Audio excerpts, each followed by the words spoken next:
ज्यादा घातक इस देश के लिए कुछ नहीं हो सकता कि इस देश का इलेक्शन कमीशन देश की 140 करोड़ जनता की पीठ में छुरा भोंक रहा है कि हम लोग, हम और कपिल साहब और हमारे साथी इलेक्शन से पहले जो हमने 10 दिसंबर को यहीं बैठ के हम दोनों ने ही जो प्रेस कॉन्फ्रेंस की थी चुनाव और ईवीएम को लेकर, उसमें जो हमने बातें कही थी वो बातें आज सही साबित हो रही हैं।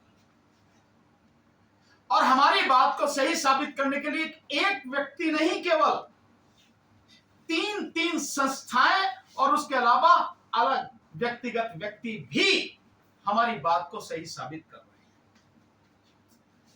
हैं। हमने कहा था, क्या कहा था?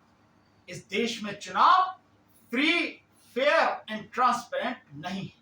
स्वतंत्र, निष्पक्ष और पारदर्शी चुनाव इस देश में नहीं है और इसके लिए इस देश का चुनाव आयोग पूरी तरह से जिम्मेदार है। और आज जो 3 रिपोर्ट सामने आ रही हैं 10 जून की, जो सबसे पहली रिपोर्ट आई द वायर की, जो कहती है 140 सीटों पर गड़बड़ी हुई, वोटें बढ़ाई गई 140 सीटों। द वायर की रिपोर्ट, इलेक्शन कमीशन ने आज तक खंडन नहीं किया, उसका जवाब नहीं दिया उसका कोई भी। और अब रिसेंटली जो 2 संस्थाएं हैं उनकी जो रिपोर्ट आई है, एक रिपोर्ट आई है एडीआर की और बड़ी चौंकाने वाली रिपोर्ट है। मैं समझता हूं इससे ज्यादा घातक इस देश के लिए कुछ नहीं हो सकता कि इस देश का इलेक्शन कमीशन देश की 140 करोड़ जनता की पीठ में छुरा भोंक रहा है और बेशर्मी से चुप है, बोल भी नहीं रहा, जवाब भी नहीं दे रहा वो इलेक्शन कमीशन। और रिपोर्ट क्या है? एडीआर की रिपोर्ट कहती है कि टोटल लोकसभा की जो सीटें हैं 543, उनमें से एक सीट सूरत की, उस पर चुनाव नहीं हुआ क्योंकि बिना चुनाव के वहां व्यक्ति घोषित हो गया। तो 542 सीटों पर जो चुनाव हुआ उनमें से मात्र 4 सीटें हैं, मात्र 4।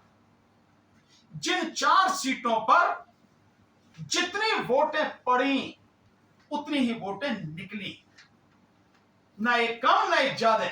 इसके अलावा 538 सीटों पर जितनी वोटें पड़ी उससे ज्यादा या उससे कम वोटें निकली। और ये इस देश के इलेक्शन कमीशन को डूब के मर जाने वाली स्थिति है जो ये सारी चीजें सामने आ रही है। एक तो ये रिपोर्ट है और इनमें भी 362 सीटों पर वोटें कम, जितनी पड़ी उससे कम गिनी गई। कैसे? अगर आप एक गुल्लक में, बड़ा बढ़िया उदाहरण समझाया रवीश जी ने, कि अगर एक गुल्लक में आप 100 रुपए डालते हो तो 100 ही रुपए तो निकलेंगे। उसमें अगर ज्यादा निकलते हैं तो या तो कोई डालेगा तो ज्यादा निकलेंगे या उसमें से कोई निकालेगा तो कम निकले। बहुत बढ़िया उदाहरण दिया। तो ये मशीन है आपकी जिसकी ढोल बजाता रहा इलेक्शन कमीशन। सो उसमें जितनी वोटें पड़ी वो 4 पे क्यों निकली, बाकी सब पे क्यों जितनी डली उतनी क्यों नहीं निकली?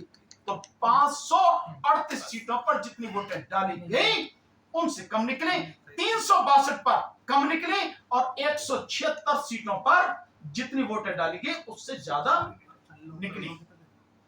और यही साथ में जो वोट फॉर डेमोक्रेसी जो महाराष्ट्र की एक संस्था है उसकी जो रिपोर्ट आई है उसकी रिपोर्ट और भी ज्यादा चौंकाने वाली है। और वो ये कहती है कि जितनी वोटें पड़ी उससे उसमें 5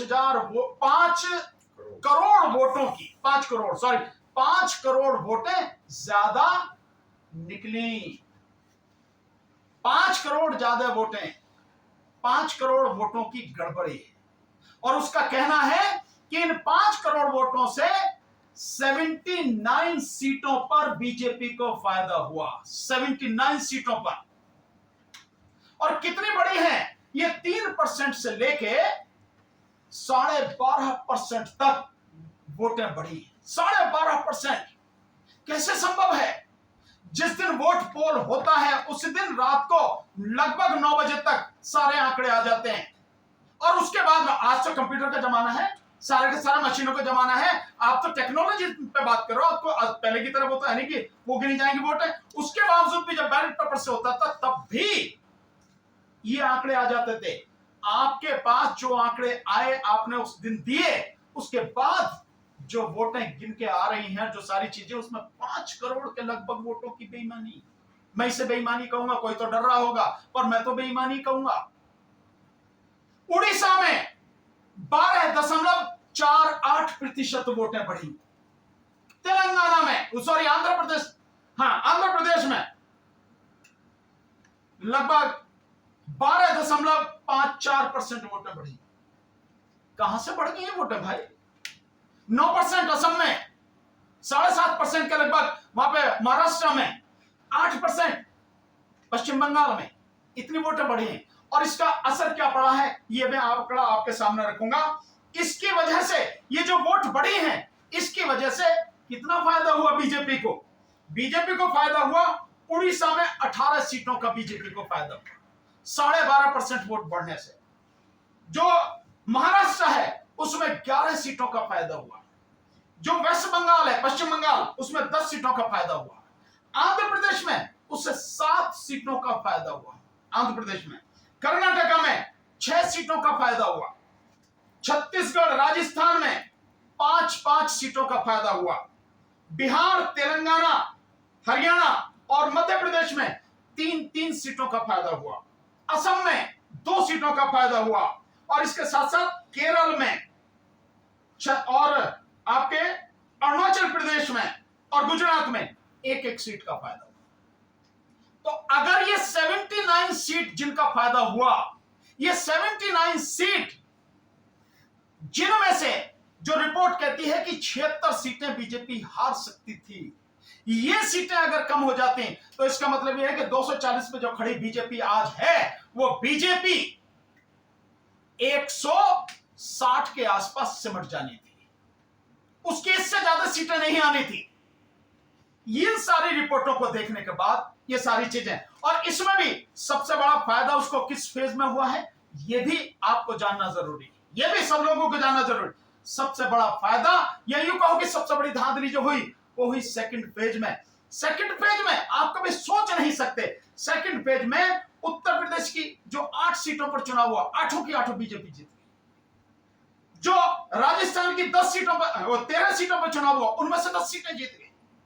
जो मध्य प्रदेश की 6 सीटों पर चुनाव हुआ, 6 में से 6 जीत गई। कर्नाटक की 14 सीटों पर चुनाव हुआ, 14 में से 12 जीत गई। ये सेकंड फेज की है। केरला में 1 सीट पे जीत गई, 14 पे तीसरे नंबर पर है।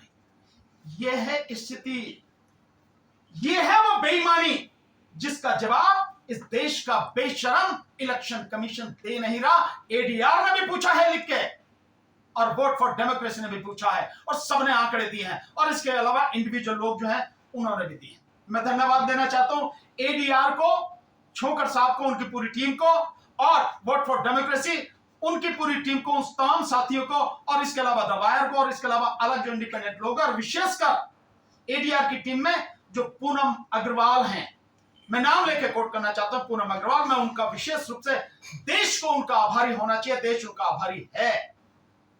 उन्होंने जिस तरह से मेहनत करके, उन्होंने ही बताया था 2019 के चुनाव में 373 लोकसभा सीटों पर या तो 8,000 से 18,000 वोटें हैं, तो कम पड़ी है ज्यादा पड़ी, और ये सारी चीजें सामने आ गई। अब ये तो सारी चीजें आगे सामने, हल्ला मच रहा है, लेकिन इलेक्शन कमीशन जवाब नहीं दे रहा, बेशर्मी से चुप बैठा है। अफसोस इस बात का है कि इतने आंकड़े आने के बाद और ये सब कुछ सिद्ध होने के बाद कि बीजेपी को इस देश की जनता ने